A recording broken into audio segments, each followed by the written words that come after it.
Good morning students. Last time हमने protista के बारे में पढ़ा था, प्रोटिस्टा के लोकोमोशन के बारे में पढ़ा था, उसकी मूवमेंट के बारे में पढ़ा था, उसमें जो फ्लैजिला है उसकी स्ट्रक्चर्स के बारे में पढ़ा था।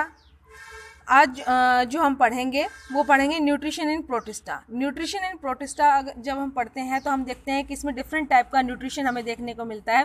Photosynthetic, holozoic, saprophytic, parasitic, mixotrophic, symbiotic and pinocytosis. ये डिफरेंट टाइप के जो मोड ऑफ न्यूट्रिशन है वो हमें प्रोटिस्टा में देखने को मिलते हैं। सबसे पहले हम बात करते हैं फोटोसिंथेटिक। जैसे कॉमन प्लांट्स में फोटोसिंथेसिस होता है, सेम हमारा प्रोटिस्टा में भी होता है। इसमें भी क्लोरोफिल पिगमेंट जो है वो फोटोसिंथेसिस करने में मदद करता है।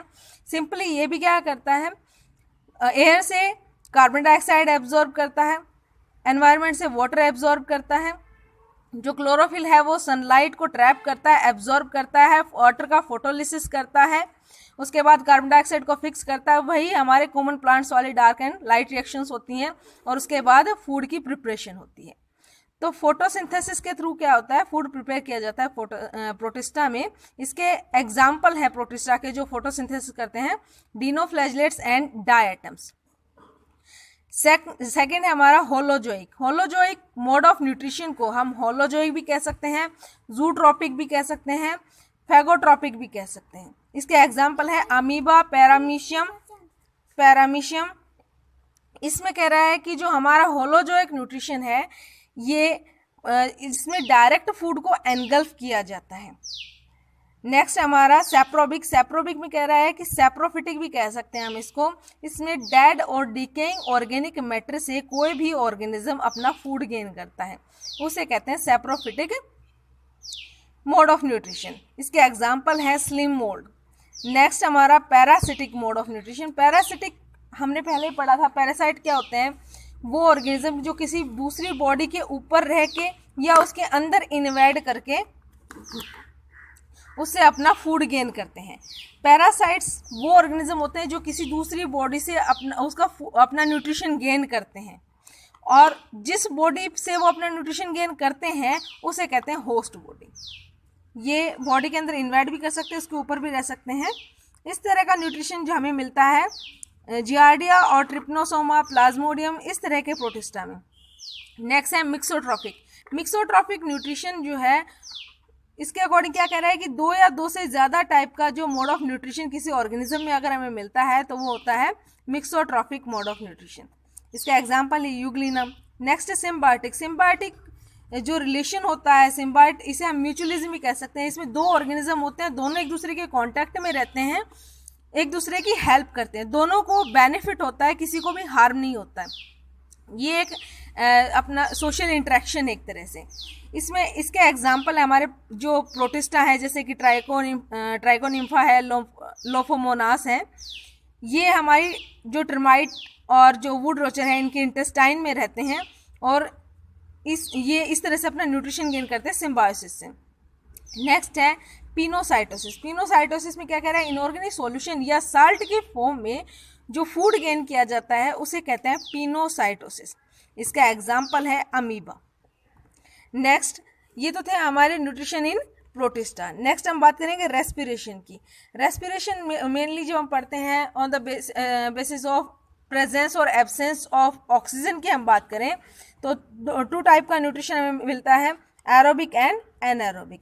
एरोबिक रेस्पिरेशन एयर की प्रेजेंस में होता है, ऑक्सीजन की प्रेजेंस में होता है।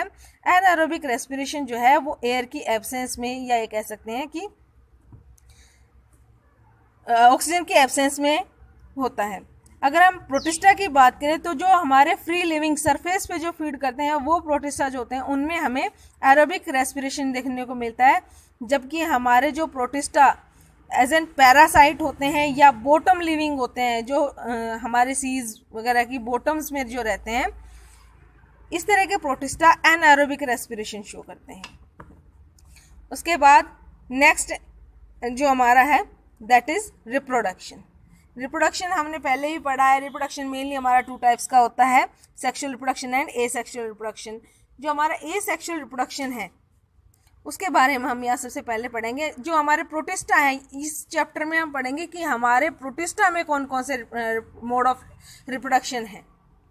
कॉमन के बजाय जो प्रोटिस्टा में है वो हम पढ़ेंगे। तो सबसे पहले हम बात करेंगे एसेक्सुअल रिप्रोडक्शन की। तो एसेक्सुअल रिप्रोडक्शन यानी कि इसमें सिंगल पेरेंट की ज़रूरत होती है, इसमें डिफरेंट सेक्सेस प्रेजेंट नहीं होते हैं, मोनोपेरेंटल होता है ये। इसमें ऑर्गेनिज्म जो है उसका ब्रेक डाउन हो जाता है, कंप्लीट होल ऑर्गेनिज्म का ब्रेक डाउन होता है 1 या 2 पार्ट्स में या मोर देन 2 पार्ट्स में, और हर एक पार्ट जो है वो अपने आप में एक ऑर्गेनिज्म की तरह एक्ट करता है और ग्रो करता है। तो एसेक्सुअल रिप्रोडक्शन में सबसे पहले हम बात करते हैं फिजन की। फिजन का मतलब होता है टूटना। दो वर्ड होती है, दो टर्म होती है, एक होती है फिजन और एक होता है फ्यूजन। फ्यूजन का मतलब होता है जुड़ना और फिजन का मतलब होता है टूटना। तो यहाँ पे फिजन जो है इसका मतलब है टूट रहा है कोई भी ऑर्गेनिज्म। सबसे पहले बात करेंगे बाइनरी फिजन की। तो बाइनरी फिजन में क्या कह रहा है, बाई यानी कि टू इक्वल पार्ट्स में कोई भी ऑर्गेनिज्म टूट रहा है, 2 इक्वल हाफ्स में टूट रहा है, 2 अलग अलग ऑर्गेनिज्म बना रहा है। हर एक पार्ट जो है वो अपने आप में आगे चल के कंप्लीट ऑर्गेनिज्म की फॉर्मेशन करेगा, ग्रो करेगा एज एन ऑर्गेनिज्म। तो ये हमारा बाइनरी फिजन है। नेक्स्ट है मल्टीपल फिजन। मल्टीपल फिजन में कह रहा है कि more than 2 type of more than 2 number of organism यहाँ पे फॉर्मेशन होगी, 2 या 2 से ज़्यादा। तो इसमें हर एक ऑर्गेनिज्म जो है उसमें वो अपने आप में एक कंप्लीट ऑर्गेनिज्म की तरह काम करेगा।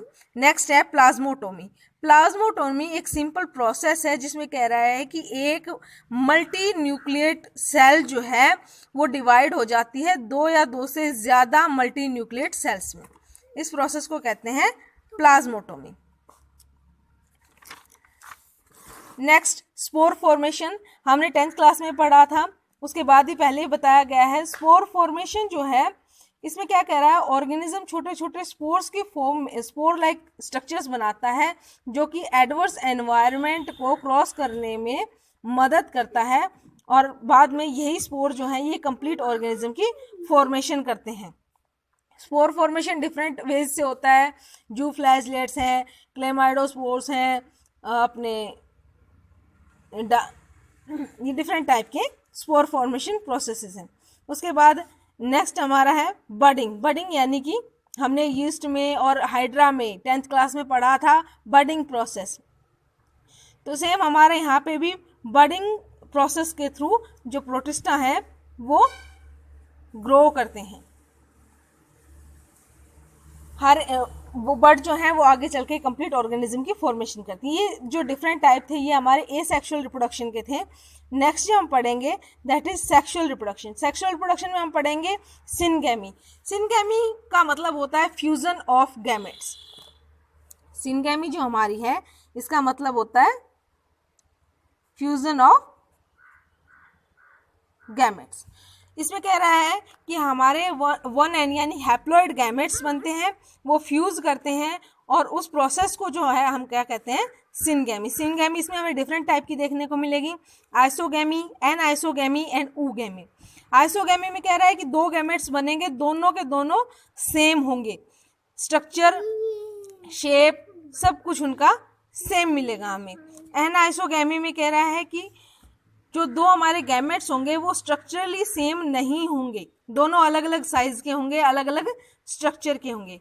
नेक्स्ट हमारा ऊगैमी। ऊगैमी में कह रहा है कि जो ओवम है, जो फीमेल गैमेट है, ये लार्ज नॉन मोटाइल मिलेगा हमें, जबकि मेल गैमेट जो है वो मोटाइल और स्मॉल मिलेगा। ये हमारे डिफरेंट टाइप के सिनगैमी प्रोसेसेस हैं। नेक्स्ट है कॉन्जुगेशन। कॉन्जुगेशन के बारे में हमने लास्ट चैप्टर में पढ़ा था। इसमें हमने बताया था कि F पॉजिटिव F नेगेटिव होते हैं, फर्टिलिटी फैक्टर को डोनेट करते हैं। नेक्स्ट हम बात करते हैं लाइफ साइकिल की।